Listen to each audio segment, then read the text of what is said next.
The living world के part 7 and ये हमारा आखिरी पार्ट होगा द लिविंग वर्ल्ड का। यहाँ पे हम कंटिन्यू करेंगे टैक्सोनॉमिकल एड्स के बाकी सारे जो टैक्सोनॉमिकल एड्स होते हैं उनको हम कंटिन्यू करेंगे।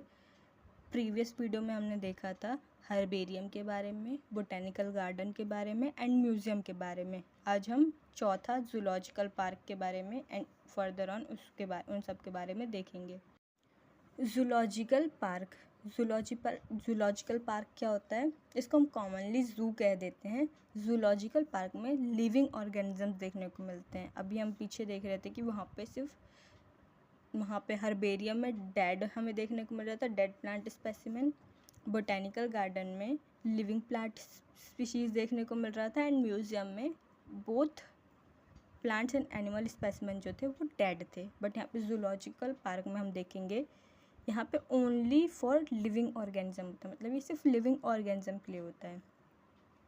कलेक्शन ऑफ लिविंग एनिमल्स और wild animals under human care and protection, मतलब हम लिविंग ऑर्गेनिजम्स लिविंग एनिमल्स को कलेक्ट करते हैं एंड उसको हम ह्यूमन केयर में रखते हैं एंड ह्यूमन के प्रोटेक्शन में रखते हैं। ह्यूमन जो है उनकी देखभाल करते हैं।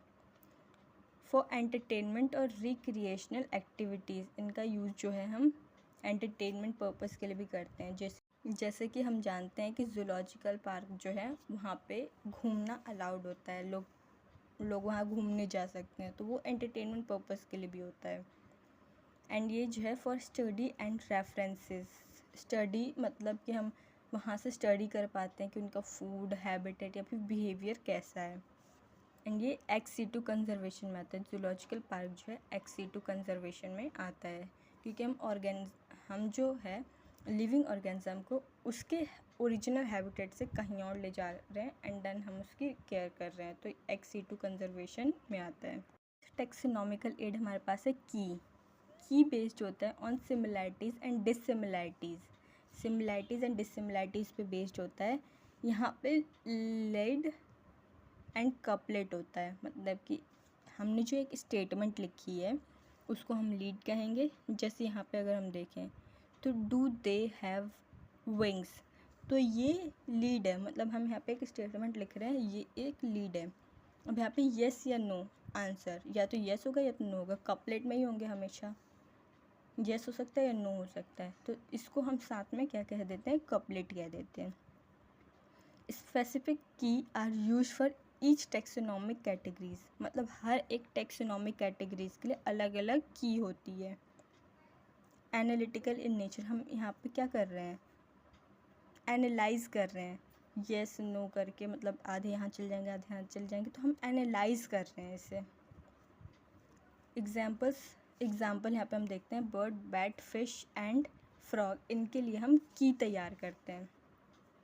तो यहाँ पे सबसे पहला स्टेटमेंट क्या है हमारे पास? Do they have wings, yes या नो। तो अगर हम देखें तो बर्ड्स के पास जो है विंग्स होते हैं, बैट के पास भी होते हैं, तो मतलब येस के आंसर में विंग्स में इनके पास विंग्स है या नहीं, उसमें बैट एंड बर्ड आ जाएगा। एंड फिश एंड फ्रॉग में अगर हम देखें तो उसमें विंग्स नहीं होते हैं, तो नो के आंसर में हमारे पास क्या आ जाएगा? Fish and frog. अब यहाँ पे हम दूसरा स्टेटमेंट तैयार करेंगे ताकि हम और फर्दर उसको क्लासिफाई कर सकें, डिफ्रेंशिएट कर सकें उनको। तो अब हम अगर यहाँ पे एक क्वेश्चन क्या बनाया है, do they have external years, तो बैट के पास एक्सटर्नल ईयर्स होते हैं, येस। बर्ड्स के पास नो, तो हम येस में बैट लिख देंगे, नो में बर्ड्स लिख देंगे। Do they have limbs, no वाले के अगर हम देखें तो क्या फ़िश के पास लिम्स होती है? नहीं। फ्रॉग्स के पास होती है। तो ऐसे करके हम एंड तक पहुंच जाएंगे एंड हम क्लासिफाई कर पाएंगे। अब सिक्स्थ टैक्सोनॉमिकल एड हमारे पास है फ्लोरा मतलब ये प्लांट से रिलेटेड है। अगर आप कोई भूल जाता है फ्लोरा क्या होता है, फौना क्या होता है, तो हम इसको ऐसे याद रख सकते हैं।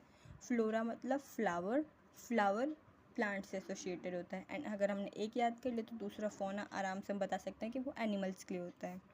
तो फ्लोरा क्या है? ये बुक है यहाँ पे ये बुक है जो कि कंटेन करता है names of plant species found in particular area. एक पर्टिकुलर एरिया में जो भी प्लांट के स्पीशीज़ मिलते हैं वो उस बुक में लिखे होते हैं, उनके नाम उस बुक में लिखे होते हैं।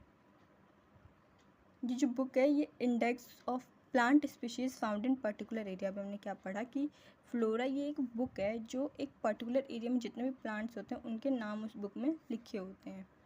It gives actual account of habitat plus distribution of plant species. इसका एक एग्जांपल क्या है, flora of BHU by NK Dubey.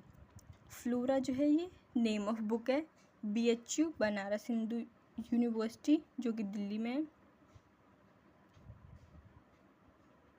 And NK Dubey ये नेम है राइटर का, ये जो कि प्रोफेसर थे BHU के। तीन यहाँ पे और हमारे पास छोटे छोटे से हैं टेक्सोनॉमिकल एड्स।